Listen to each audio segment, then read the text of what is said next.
নমস্কার। ঠাকুর শ্রী শ্রী রামকৃষ্ণ পরমহংসদেব এবং মা শারদার চরণে আমার সশ্রদ্ধ প্রণাম জানিয়ে ভিডিওটা শুরু করছি।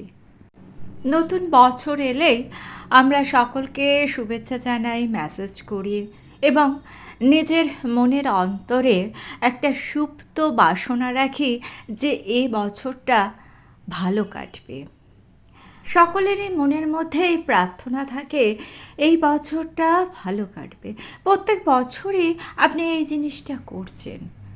তাহলে এখন তো প্রশ্ন হতে পারে যে প্রত্যেক বছরই তো আপনি এই জিনিসটা করছেন, তাহলে আজকে একটু নতুন কিছু করে দেখুন না।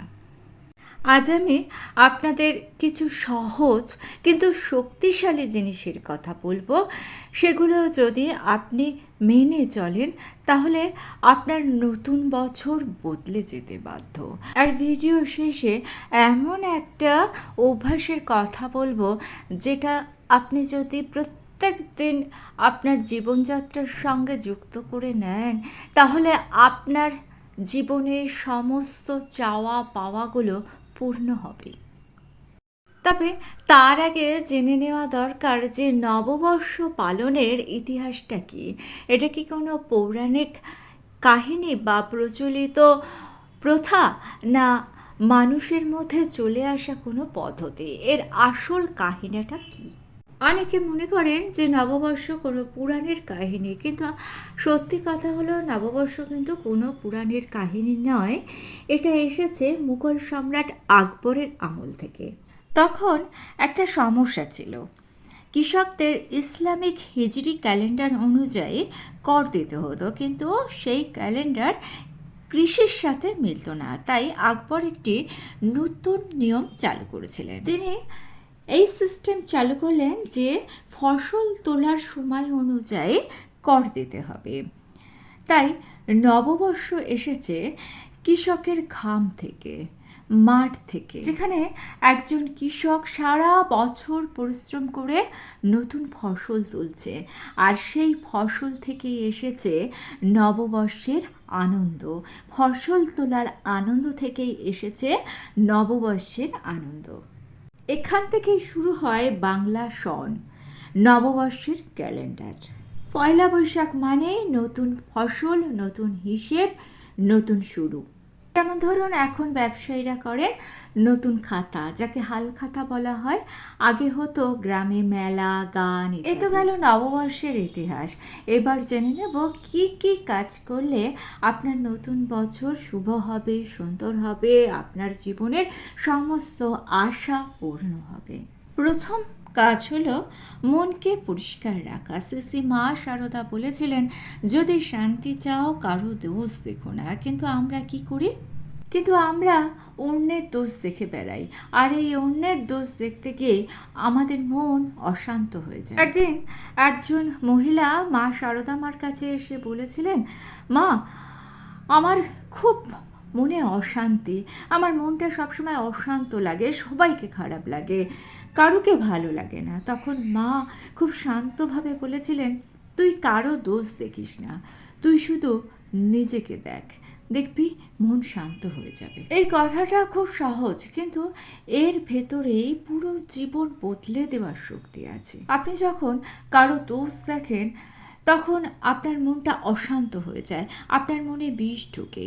কিন্তু যখন আপনি কারোকে ক্ষমা করেন তখন দেখবেন আপনার মনটা হালকা হয়ে যায়। নতুন বছরে যদি একটা সংকল্প নেওয়া যায় যে এবার থেকে আমরা আর কারো দোষ দেখব না, তাহলে দেখবেন আপনার জীবনের 50% সমস্যা তখনই শেষ হয়ে যাচ্ছে। কিন্তু শুধু মন পরিষ্কার রাখলে হবে না, দ্বিতীয় কাজটি আপনাকে করতে হবে, তা না হলে আপনি আবার সেই প্রথম অবস্থায় ফিরে যাবেন। দ্বিতীয় কাজটি হচ্ছে ঈশ্বরের ওপর ভরসা। শ্রী রামকৃষ্ণদেব বলতেন, সব কিছু তার ইচ্ছায় হয়। আমরা সব কিছু নিজের ইচ্ছায় করতে যাই, নিজের নিয়ন্ত্রণে রাখতে যাই সব কিছুকে, আর তখনই শুরু হয় দুঃখের। একবার এক ভক্ত ঠাকুরকে এসে বললেন, ঠাকুর, আমার জীবনে খুব সমস্যা। ঠাকুর তখন বললেন যে তুই সব কিছু নিজের নিয়ন্ত্রণে রাখতে চাইছিস, তাই তোর জীবনে এত সমস্যা। সব কিছু একবার ঈশ্বরের ওপর ছেড়ে দে, দেখবি সব ঠিক হয়ে যাবে। যখন আপনি বিশ্বাস করেন যা হচ্ছে ভালোর জন্য হচ্ছে, তখন দেখবেন আপনার মন শান্ত হয়ে যায়, চিন্তা কমে যায়। প্রত্যেক দিন সকালে ঘুম থেকে উঠে বলুন, সব কিছু আমি তোমার ওপর ছেড়ে দিলাম, দেখবেন আপনার মনে একটা শান্তি আসছে। শুধু বিশ্বাস রাখলেই তো হবে না, আপনাকে কাজটাও করতে হবে। আর এই তৃতীয় জিনিসটাই আপনার জীবনকে সত্যি বদলে দেবে। তৃতীয় জিনিসটা হলো নিজের কাজ করে যাওয়া। স্বামীজি বলেছিলেন, ওঠো, জাগো, লক্ষ্য পূরণ না পর্যন্ত কাজ করে যাও। আমরা শুধু ভাবি এটা করব ওটা করব, কিন্তু কাজটা করে উঠতে পারি না। স্বামীজির জীবনে একটা সময় খুব কষ্টের ছিল, টাকা নেই, কাজ নেই, কিন্তু তিনি থামেননি, প্রতিদিন চেষ্টা। ফলের কথা না ভেবে নিজের কাজ তিনি করে গেছেন, আর সেই জন্যই তিনি আজ সারা পৃথিবীর কাছে একটি অনুপ্রেরণা হয়ে উঠেছেন। আপনি যদি প্রত্যেক দিন নিজেকে একটু একটু করে উন্নত করেন, তাহলে দেখবেন 1 বছর পরে আপনি সম্পূর্ণ অন্য একটি মানুষে পরিণত হয়ে যাবেন। পড়াশোনা করুন, প্রার্থনা করুন, শরীরচর্চা করুন, মনকে শান্ত রাখুন, আর প্রথম যে অভ্যাসগুলোর কথা বললাম সেগুলো একটু একটু করে শুরু করুন। একদিনে এই অভ্যাসগুলো করা যায় না। মা সারদা যেটা পেরেছেন সেটা আমরা হঠাৎ করে পারবো না। আমরা মানুষ, আমরা দোষ গুণের মানুষ।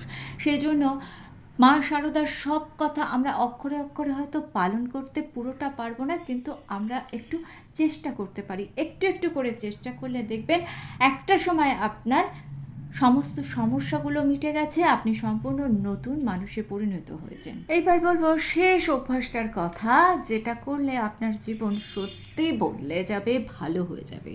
সেটা হচ্ছে কৃতজ্ঞতা। আমরা সবসময়তেই ভাবি কি পাইনি, আমরা যা পেয়েছি সেটার মূল্য কিন্তু আমরা দিই না, সেটার কথা ভাবিও না। ঠাকুর শ্রী শ্রী রামকৃষ্ণ পরমহংসদেব একবার এক ভক্তকে বলেছিলেন, তুই যা যা পেয়েছিস তার জন্য কৃতজ্ঞ হ, তাহলে দেখবি তোর মন ভরে যাবে। সেই ভক্ত তখন ঠাকুরকে বলেছিলেন, আমার তো কিছুই নেই ঠাকুর। ঠাকুর বলেছিলেন, তোর শরীর আছে, শ্বাস আছে, ঈশ্বরকে ডাকতে পারিস, এর থেকে বড় সম্পদ আর কি আছে? যখন আপনি কৃতজ্ঞ হন, তখন আপনার অভাবগুলো ছোট হয়ে যায়, আর যা আপনার কাছে আছে সেগুলো আপনার কাছে বড় হয়ে ওঠে। প্রত্যেক দিন 3টে জিনিস লিখুন যেগুলোর জন্য আপনি কৃতজ্ঞ। কিন্তু শুধু কৃতজ্ঞ থাকলেই হবে না, আপনার জীবনে একটি বড় সমস্যা আছে যেটি সমাধান না করলে আপনার জীবন সত্যি ভেঙে পড়বে। সেটা হচ্ছে সঠিক সঙ্গ। আপনি যাদের সঙ্গে জীবন কাটাচ্ছেন সেটাই কিন্তু আপনার জীবন ঠিক করে। খারাপ সঙ্গ ভালো মানুষকেও কিন্তু নিচে নামিয়ে নিয়ে আসে। স্বামী বিবেকানন্দ বলতেন, tell me your company, I will tell you who you আর।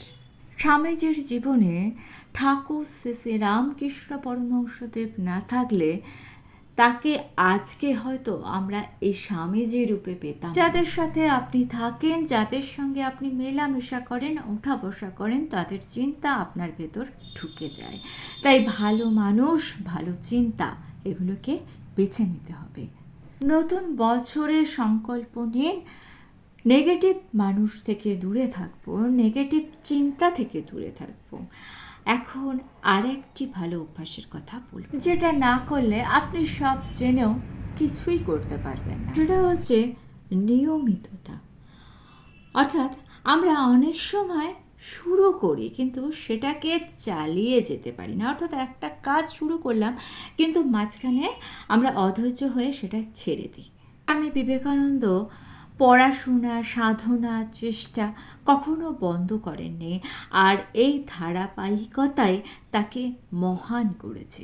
একদিন করলে কিছুই হবে না, কিন্তু প্রতিদিন করলে আপনি অপ্রতিরোধ্য হয়ে যাবেন।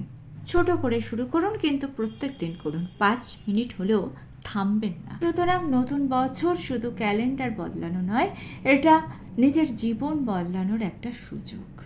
নতুন বছর তখনই শুভ হবে যখন আপনি বদলাবেন। মন পরিষ্কার, ঈশ্বরে বিশ্বাস, নিজের উন্নতি, কৃতজ্ঞতা, সঠিক সঙ্গ, এগুলো যদি আপনি মেনে চলেন, তাহলে নতুন বছর আপনার শুভ হবে, আপনি ভালো থাকবেন, আপনার সমস্ত ইচ্ছা পূরণ হবে। আর ভিডিওটা ভালো লেগে থাকলে চ্যানেলটিকে সাবস্ক্রাইব করে নিয়ে পাশে থাকা বেল আইকনটা প্রেস করে দিয়ে অল অপশনটা ক্লিক করে দেবেন, তাহলে যখনই নতুন কোনো ভিডিও আপলোড করব তার নোটিফিকেশন আপনাদের কাছে পৌঁছে যাবে। ঠাকুর ও মায়ের চরণে প্রণাম জানিয়ে আজকে এই পর্যন্তই। Thanks for watching.